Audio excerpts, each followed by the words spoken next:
It was obviously what I said. You can please stand for the pledge of allegiance. Pledge allegiance To the flag of the United States of America. And to the republic for which it stands, one nation, under God, indivisible, with liberty and justice.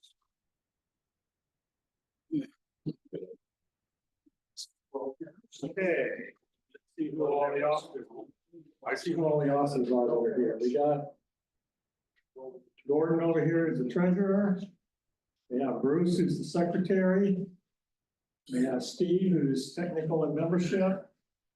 We have Sharon, who's on the board. We have Tom Shambo, I saw him earlier back there, he's on the board. Who else is here? Carol's on the board. I'm just trying to hide. And I think, oh, Dick Two's here. He does logo wear and such. Okay, so let's go to fallen veterans. Dennis?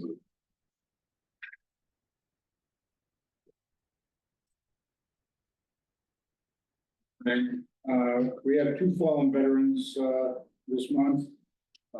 Talbot Kret, who was in the Army, and his partner Barbara is here, and his stepdaughter Clarissa is here. And Ed Schaefer is an Air Force veteran. His wife Christine is here. And we thank both of these men for their service and hope they rest in peace.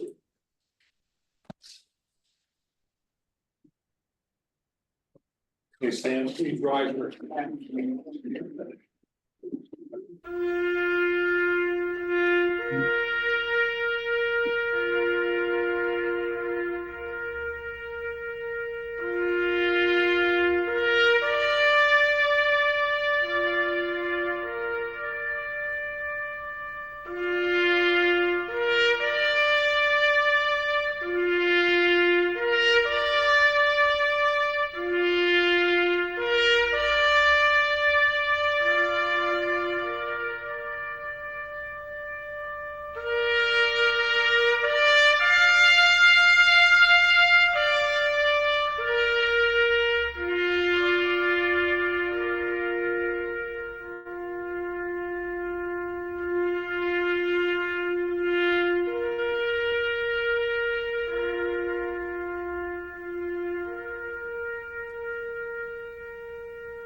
Thank you, Dennis.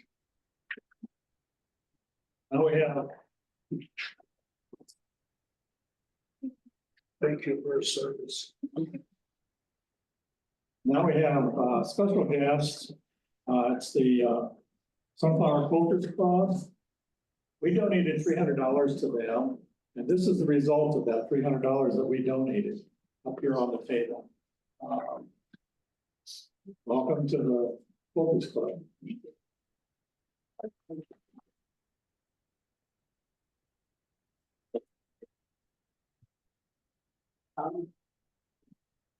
I'm the president of It's on. Just have to the get. president of the Quilters Club. My name is Jill, and these are three of my cronies, Debbie, Song, and Carolyn.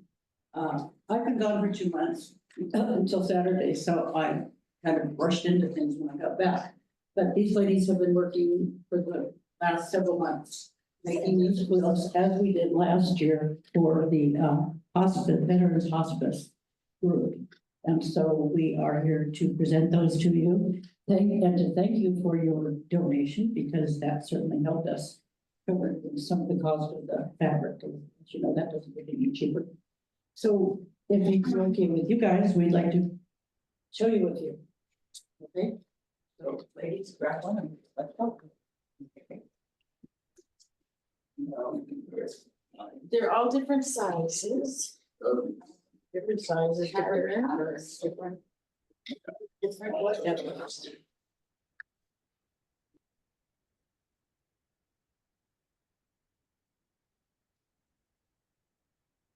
Have a lot of other people, not just the three. Oh, absolutely. Lots of members.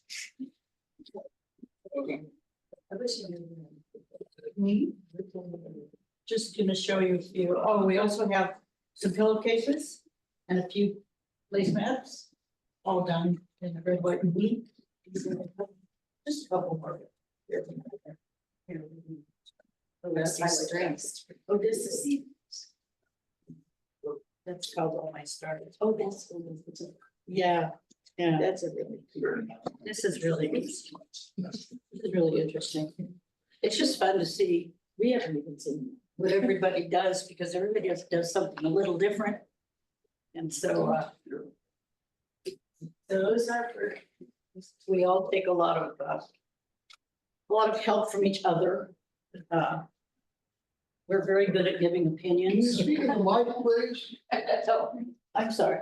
I said we're very good at giving opinions of other people's work. But we do consult each other frequently and, you know, share favorite fabrics or favorite techniques or any of that. So it's something we love to do.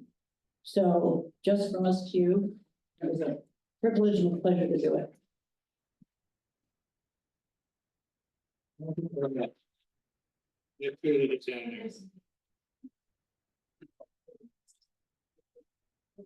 Thank you.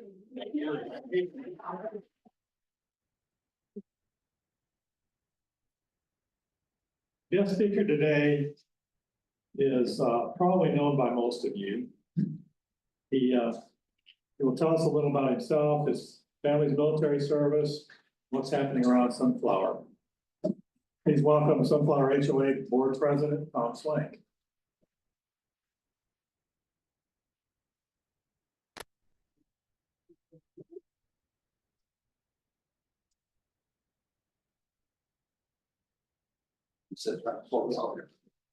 Good morning, everyone, and thank you so much for having me. It's my honor, and I want to thank you all for your service. I also have been pointed out we have a very special veteran here from World War II, Will Harris, and especially thank you for your service, sir. Fantastic, fantastic. So when they invited me to come to talk to the Veterans Club, they didn't give me an agenda.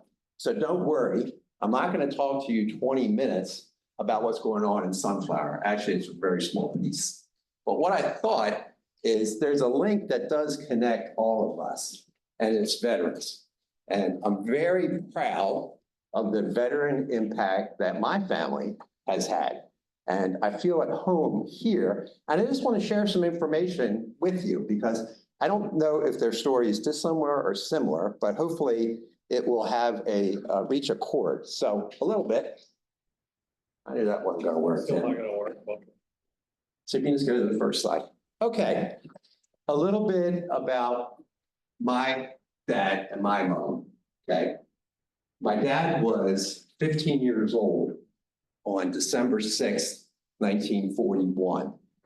And he wanted to do something, but he was 15. So he joined the Coast Guard Auxiliary in Baltimore. Well, what was that all about, Dad? Well, Baltimore was a strategic point. At that time in the war, there were two plants that were churning out ships and tanks. There was a General Motors plant and there was a Bethlehem Steel plant. And there was great concern in Baltimore that the Germans were going to attack the port to stop the production of these tanks and these boats. So my dad, when he was 15 years old, he would get home from school, he would hop on 3 trolleys and he would go downtown. And his job was to point out to the authorities if there were any lights on. Because they thought that if the Germans could do a spot on a light, that's where they would attack. They could do everything. So my father actually did that through D-Day. They stopped that after D-Day. They didn't think anything was going to come. And so he didn't have any service in World War II other than the auxiliary. My mother's brother-in-law signed up on December 8th to the United States Navy and was stationed in Alaska, the Aleutian Islands, the entire time. And unfortunately, I didn't know any of this until his funeral. He had an honor guard at his funeral. He was in charge of decoding messages. And I remember my uncle when I was small, he was always one of these guys doing a crossword puzzle, but he was always finishing. You ever finished a crossword puzzle? I never have. But he would be able to finish it over and over again. So at his funeral, there was a lieutenant colonel who came and indicated to our family that he was instrumental in breaking codes, specifically for the Japanese during the time of that war. And it was really interesting thing. I'm sorry, he's probably like a lot of veterans who don't like to talk about things. And I think in this particular case, he wasn't allowed to because it was top secret. A little aside on this, my cousin was born there. My aunt ran away from Baltimore and went to Alaska to be with my uncle, had a baby out of wedlock at the time. And it was quite the event back in the 1940s. But anyway, it all turned out well. I also had an uncle who was the United States Marine Corps during the Korean War and did see actual action, was deployed there in 1952. And saw action there. It was quite traumatic for him. So and then my dad joined in the Korean War. He served from 1950 to 1952, was honorably discharged. Then came home and had 5 kids in 7 years, me being 1. So that wasn't unusual either. A real rich tradition on my wife's side, we can actually track history back to the Civil War. How we can do that, we found papers related to a Civil War pension. And it's a copy of a registrar from Western Pennsylvania. These were miners, and they grew up there. They joined the Union Brigade of Coal Miners from Western PA, and seen that information. So it was a pension that they received, and there was also a widow's pension from that as well. That occurred there. During the Second World War, and this is, we had 5 of my father-in-laws with his father and 4 of his brothers all served at the same time. And I came across this gem. I just want to read this to you briefly. I won't mention their names, but does anybody recognize the name Henry L. Stimson? Secretary of the Navy. He's close, Secretary of the War. So this letter is dated June 7th, interestingly, 1944. It's to my father-in-law's grandparents. And it reads, "Dear Mr. and Mrs. Biller, it is a privilege for me to take official cognizance of the fact that you have 5 sons as members of the nation's armed forces, carried on the records of the War Department as follows." And we'll read those, but it was a captain, a sergeant, a PFC, a paratrooper, and a medic. Loyalty and patriotism essential to a good soldier have their foundation in early training received in the home. The fact that your sons are all establishing worthy service records speaks well for the wholesome Americanism which must have surrounded them in their home environment. Beautiful, just beautiful wording there. Please accept my congratulations on the unusual contribution you're making to the success of our common cause. Very sincerely yours, Harry L. Simpson, Secretary of War. The original note is at the Crescent American Legion Hall. So Crescent is a very small town. If you've heard of Johnstown, it's very close to Johnstown, Pennsylvania. And interestingly, we came across that tidbit of information. It was just like, revelation. Additionally, I was just back from the East Coast, and I work with my uncle, who's 81 years old. He's a Vietnam vet, he's a Purple Heart recipient. He served in the 173rd Airborne Division, and he can still cut trees, he can still track trees, and I consider him a great friend. It was super to be with him as well. Now, how about me? Well, I was almost a Marine. Almost. Okay. Are any Marines here? Marine riders? Okay. So great. Again, thank you for your service. When I turned 18, Jimmy Carter was president, and there was no draft. Right. However, I was a junior in high school, and my dad asked me 2 times what I was going to do after I graduated from high school. And I was a little punk. And I don't know. So it was a Saturday. My dad said, let's go. Where are we going, Dad? We're going to the post office. Dad, I've never mailed anything. Why, son, get in the car. The car. I said, Dad, what, just like this, where are we going? He said, son, I've asked you 2 times what you're going to do, and you're not getting asked again. I said, okay, Dad, what did you ask me? I said, what are you going to do next year? So I'm going to tell you what you're going to do. Okay? You're going to enlist in the Marine Corps. Enlist in the Marine Corps? Well, son, I've asked you twice, and you didn't know what you're going to do. This is what you're going to do. It'd be good for you. And I said, Dad, are there any other options? He said, oh, yeah, son, there are options, but you got to make it right now because we're almost to the post office. He said, you can go to college, you can pay for college, and you can get out in 4 years. So I said, I think I'll take that option. That's what I did. So I never served in the military. However, our family has a deep respect and a deep heritage on that. That's why I really appreciate everything that you've done for our country. It's important. It's important to have meetings like this to pass on to the younger generation so they can appreciate the richness that you have. So whether it's here in Tucson or when I was east, I had breakfast every Friday morning at Hardee's at 7 a.m. with 12 veterans from Vietnam. And what we did, we sat around and we talked. And we had coffee, and one guy had biscuits and gravy, and we talked. And it was fantastic. And I was really honored to be there among them, that they included me as my father-in-law's son-in-law, just to come to participate. And the conversation was so rich, things that I would never even consider, and the things that you all had to go through, it's just amazing. So again, thank you for your service. Okay, now let's go on to the interesting or the boring, whatever, either or part of the meeting. So the next slide.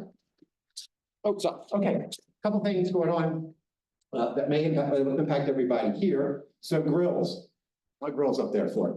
I have helped on a couple of times on the veterans cookout, and daggone, those things don't work at all. So they're going to be replaced. They're going to be replaced within the next 30 days. And so this event is coming up in November. We'll have new grills. We'll have covers. The things down below will work, and hopefully it'll last for a long time. So whatever the menu is, you can be assured that everything is going to be cooked perfectly, and we'll have a mass quantity available so that if there's a surge, there won't be a surge. Because rather than use an 8-inch part of the grill, you can use the 3x3 part of the grill. So everything will work out there. Okay, couple other things that will be upcoming probably in September, at the latest October, are several votes that we're going to have in the community. We'll have more about these at our monthly meetings, but I just wanted to make sure everybody was aware of these. One is to change to our bylaws. So the change to the bylaws does need 2/3 vote of the community. So this change impacts nobody here other than improving areas within our park. So this is the change in the CIF amount, Community Improvement Fund amount, for new residents that are buying in here. Again, doesn't impact any of us. So what that does, it allows us to generate cash from our new neighbors that are coming in so that we can improve things. The base amount has not changed since 2007. Consequently, from a association standpoint, we are way behind all the surrounding HOAs. So this is just catches us up. So that's coming. Second is something that'll take a little bit more explanation, but this has to do with legislation that was passed this past term regarding campers as well as commercial vehicles parking in HOAs. Currently, our bylaws, other than a short period, okay, if you're a camper, you keep it on, I think it's 3 days, because that's short. Currently, our bylaws prohibit that for an extended period of time. Legislature changed that this past term to say that's no longer the case. Since our CC&Rs established this previously, we just need to re-verify that. Complicated, right? I was like, you gotta be kidding me. But what we don't want this place to become is a parking lot. So I do know that we'll be putting a lot of information out on this to the community so you can figure this out. Here's another one that's really dry. It's an accounting rule specific to an area that we now have on our P&L related to income, which is good news. So if you've come to some of the meetings, the money that we used to have sitting around in passbook savings and earning very little, we're now earning tens of thousands of dollars of that because we have invested in treasuries, and it's an income stream for the community, which is very rare. Very rare. Yeah, you heard that right. We're a community that's generating income to offset expenses. Perfect. How the IRS treats that is a different matter. And we need some flexibility from our bylaws to give our accountants to classify that at a tax rate of 21% or 31%. Obviously, we all know which one of those that we want. So more information on that coming. The underlying cause of this is great news. And the great news is that we're earning income to offset expenses. We haven't had that to this extent before. And finally, a little bit of an advertisement related to a meeting that's going to occur here this Friday morning at 10 o'clock. We've been successful in inviting 2 individuals. These are operations. These are the supervisors from Marana Township, the supervisor and the deputy supervisor. These are the individuals who deploy trucks, who deploy road fixing, who have in charge of the maintenance of this county. We got their attention, and they are going to be talking to us about basically 2 things, 2 categories. The first category, which is the most important category by far for me, is safety of us. Okay? There's a lot more traffic around here than even 6 months ago. And guess what? There's going to be a lot more when that gets built and all this. And we've still got that problem out here at the front with the U-turns at 8 or 9 o'clock in the morning, 3. And okay, what are they doing about it? Okay. And then behind us over here on Linden Vista, you haven't been over there. They're getting ready to pave and put a whole new road in there. What are they doing about us here? So there's 7 questions we've asked them to address, and then equally important, not equally important, sorry, also important is how to maintain our property value. So we have fences here, we have sidewalks, we have metal structures, we have trees, a bunch of things that they own that they just happen to be on our property. They need, in my view, a facelift. And we need to get their attention. As a community, we contribute, quote unquote, between 2.7 and $3 million worth of property taxes to Marana. There are property taxes. Pretty simple question I have. What are we getting for that? What are we getting for that? And so we're going to have a discussion. So this is not going to be a confrontational discussion at all. What we really want to do is establish a relationship with them so that if something big comes up, we can pick up the phone and say, hey, Pete, this is Tom. Yeah, from Sunflower. We got an issue here. Can you come see us? That's what we want to do. We want to have these folks. These are not elected officials. We did not want to hear that, okay?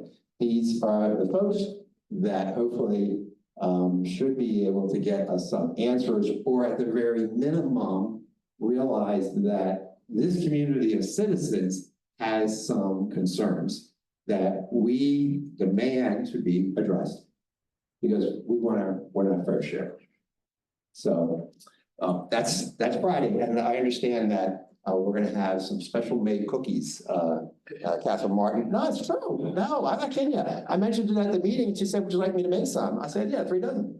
So something like some food or anything, and it will be in this room. So does anyone have any questions about anything? What are the facelift things that you said? For the community? Okay, so here's a good facelift thing, all right? So if you walk Sunflower Parkway, there are a number of areas we walk across. It's called a steel diamond bridge, and little diamonds out there. They're rusty, and the railings are rusty. So if somebody would slip or fall, you could get rust in your hand, or you get rust in your, on your knee. Every railing around here that's brown, the ugliest color brown, we don't own. They own.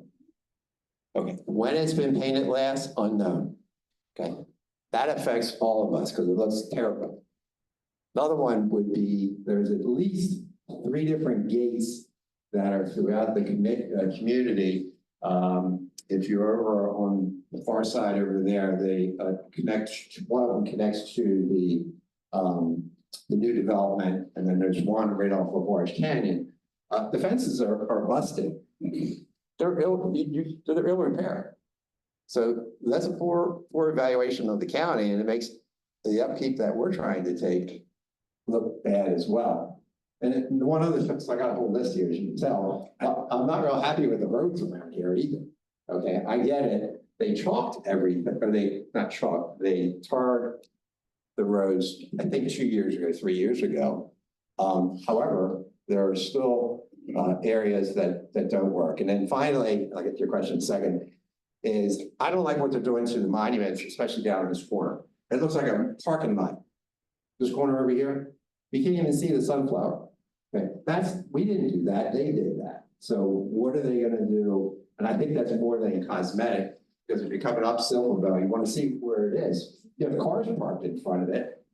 You can't see that. So there's a lot of stuff. Question?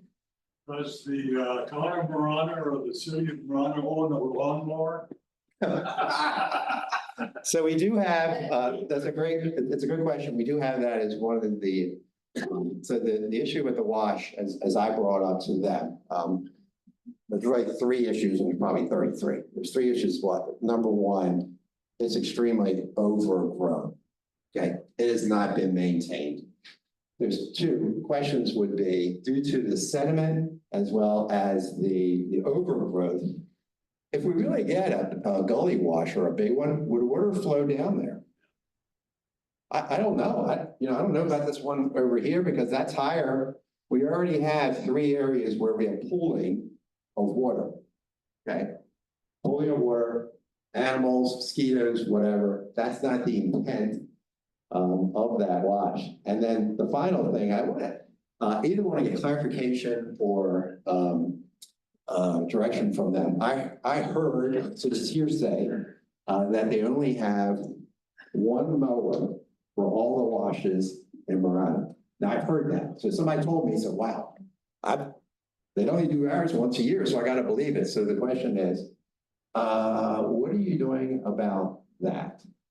So, That's terrible. yeah, it is, and it's known, we did point that, out to that. So if you can come Saturday, we'd love to see you. Again, the purpose is really to create an environment where it's both ways, and that we start to get some action, okay? And that if there's questions, if there's urban myth, I'm sorry, they just have one lawnmower, okay? Can you say you have two or you have 22? We don't know that. One more question, I'm getting on time. For you and the board, as you walk in our community, you see things, I have challenged the board. You see it and needs fixed or broken, fix it. Don't put it off to bureaucracy. You, the board member who solved the problem, get it done, get it fixed. Totally agree with you, and we've taken steps in that way. Some of you may, we have a community conservation corps, a group of 8 individuals that have variety of talent. So we did some work on the bocce course, we did some work on the gates, and so we are, and we're gonna be putting some signs up related to usage of paths, as well as dogs and things along that. So we are attempting to take care of that. Thank you. Yes, sir. Yeah, along a similar vein here, I walk in the morning. And sometimes I get out until 7 o'clock or so. And it's been light for an hour and a half to 2 hours. And those lights along the pathways are still on. So I'm wondering how much electricity we would save if they were put on a timer to go off at 6 a.m. instead of 7:30 or whenever they do go off. The question relates to the lights that are on the pad when they shouldn't be on. It's a good question. I thought we had that resolved. We'll get back to you on that. Yes, sir. With the answer to that, when these are put in, those were LED lights, which is minimal electricity. They do. They are actually that, because I was involved with when we replaced almost 300 bulbs last year. However, they still should be off. So, yeah, one of those things. Yes, sir. Yes, sir. This area back behind the pickleball courts where there's broken, there is no crossover from one concrete side to the other, and of course that floods in there regularly. Are there any plans to fix that? So it's a topic relates to the Lake Sunflower right behind the pickleball courts. And I know that this has been an issue. It's come up at least 3 times since I've been involved, and I'm sure it's been around a lot longer than that. This is, I think it's the only place that we have where we don't have continuous walking area. So you have to go through jungle to get to the other side. There has been discussion related to that. It's basically a stop with cost. So there's 2 areas to address it. You'd have to do a bridge.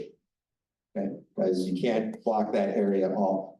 And the cost of a bridge, the architecture, the engineering associated with that would be enormous. I know it has been addressed that it's not the best circumstance, I get it. But you can, right before that, you could take a left, you go up the Sunflower, take a right on Sunflower, cut down where the putting green is, and then re-engage from there. I get it. That's not easy, but it has been addressed, so we are aware of that. You see, it's a cost issue for. It would be a cost issue. So here would be an example of something that we may ask the community. So let's just say the community improvement fund that passes, okay? And that starts to generate significant cash. So that would be an improvement. So one thing that we would put out to the community could be a vote on extending the walkway via a bridge in that particular area. And of course, that would come with a cost. So we would identify what that cost would be. And then the community would vote. And I want to make this clear, I represent the community. So it's just not, I like this, great. All right, but it's what the community wants, which is the most important thing. Yes, sir.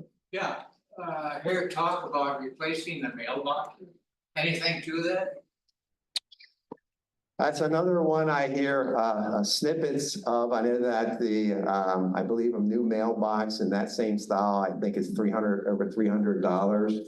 I'll have to get back to you on that. That is not an active item that we have on our list at this point. It is not. Okay. I'm being told that potentially, yes, it is. So maybe there's some hope on that. Sorry. Any update on Smartscape? Yes. Repeat the question. Is there any update on Smartscape? So Smartscape was a CIF project that was passed probably going on about 2 years ago, related to the redesign of a design of our campus using desert adaptive plants. So we're not using more water than we should. It's multifaceted in that it also includes our current irrigation system and replacement of our current irrigation system with stuff that is up to date, meaning transmitters that we could actually program or analyze with our cell phones. Not everybody, but one person to have that. So where we are on the project, the second design has been received by the landscape committee. They are currently evaluating that. Their charge is to come back to the community with a recommendation on what to do. We currently have allocated for the project in CIF approximately $66,000 to do this. We realized that when we went on this process, it was going to be an expensive thing to do. And we're recognizing that now. Along with this, is a change to certain areas that to go to a desert adaptive style. Desert adaptive would be rocks with vegetation that does not need constant watering. Okay, that's the key thing. All right, it can still look great.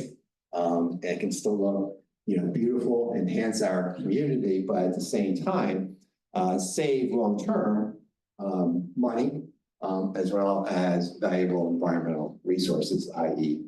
water. So, thank you. So I think I'm a little over time. Again, one last question, sir. Can you give us an update on the minimum amount of people to be on the board, and should we call the board, and how many people have applied for the open position? Yes, sir. So the minimum amount, I'm not 100% sure, because it's an interestingly phrased question, because my understanding that the board at certain times has been a different number than 7.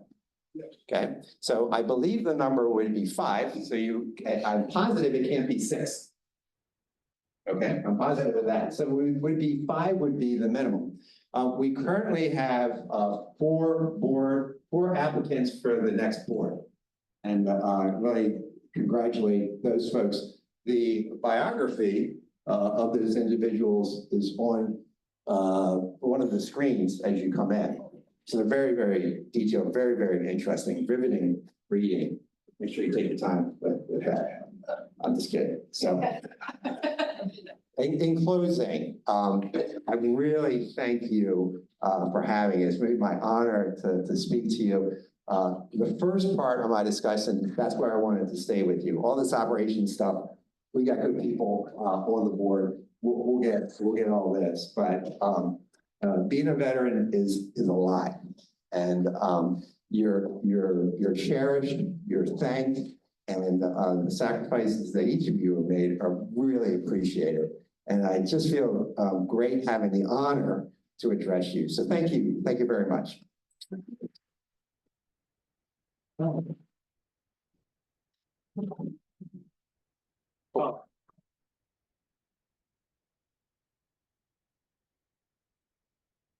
Want to come and speak to us. Oh, awesome.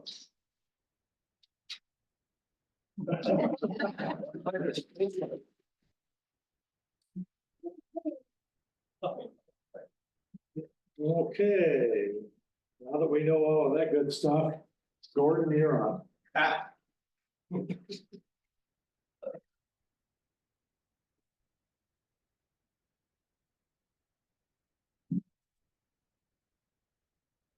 Morning, everybody. I have 2 reports. Both of them are very short. We didn't have a meeting in July, so the June 1st to 31st report is that we started June 1st with $6,292.07. On the 5th, I made a deposit of $1,389, which was $125 in memberships, $64 from the donut can, and a $700 donation from Roger Daggett, who I don't think I see here today, and $500 from Tim and Kay Walter Teeman. Thank you. On the expense side, I had $68.37 to our hero Dennis for getting the donuts. And we also made a $500 donation to Old Pueblo, which is an organization here in town who handles veterans in need. That left us with a balance of $7,112.75, which is our beginning balance on July 1st. No cash deposits for the month of July at all. I had one donation, and that was $4,000 I made to Honor Flight. And Honor Flight, when I called them, is struggling. They don't even think they're gonna have a full flight. It won't be a charter flight because they couldn't afford that. So this 4,000 is really a boon to them. I noticed that Channel 9 they targeted Honor Flight for the month. So our 4,000 was very, very appreciated by them. And that leaves us a closing balance of $3,112.75. Honor Flight check has not been cashed yet, though. Questions? Thank you.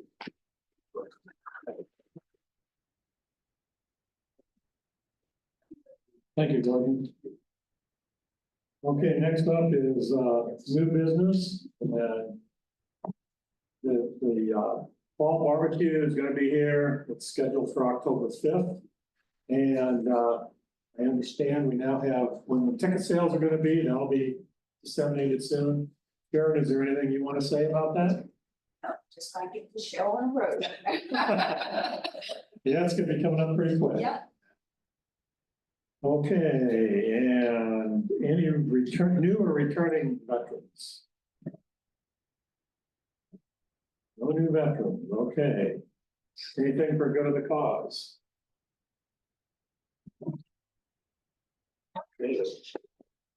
I want to give you guys some different, I left it outside, at the cashier, I'll be right back. Okay.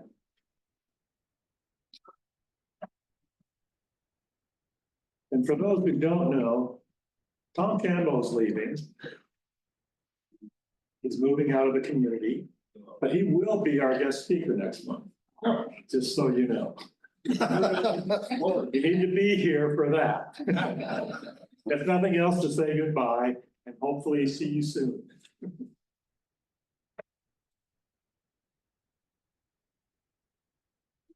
More time I had to put up with you.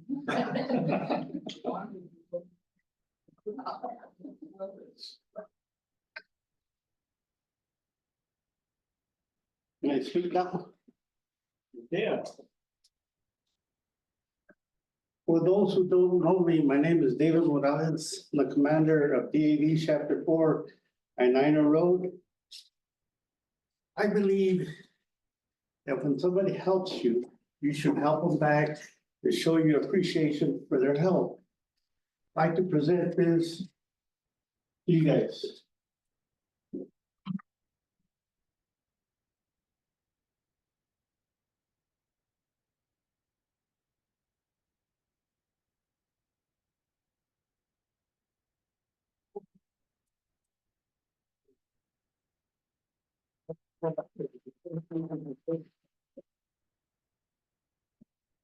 Certificate of appreciation and recognition and support to Disabled American Veterans Chapter 4 and its mission to the Tucson veteran community, Sunflower Veterans Club. Thank you very much. Thank you for all the help you've given us. We do try. We will help you again in November for sure with the potluck there. And I believe, is there anything else for the good of the cause? Then Tom. I just want to mention that, the VA, I've been a member of the VAVS, the Volunteer Services Organization, as chairman for the VFW. And for the past 7-8 years that I've been there, I have tried to give Sunflower their due, their recognition for what they do for the VA. And I shared with Larry at the last executive meeting we had, Sunflower is listed number 2 as a contributor to the VA programs. So they finally recognize the Sunflower Veterans. Thank you guys for all the work you do. The VA does appreciate it. You can walk anywhere in the VA and mention Sunflower Community. I know who you are. Thank you. And Tom has been elected to the executive board of the VAVS. Is there anything else for the good of the cause? Then we will stand adjourned.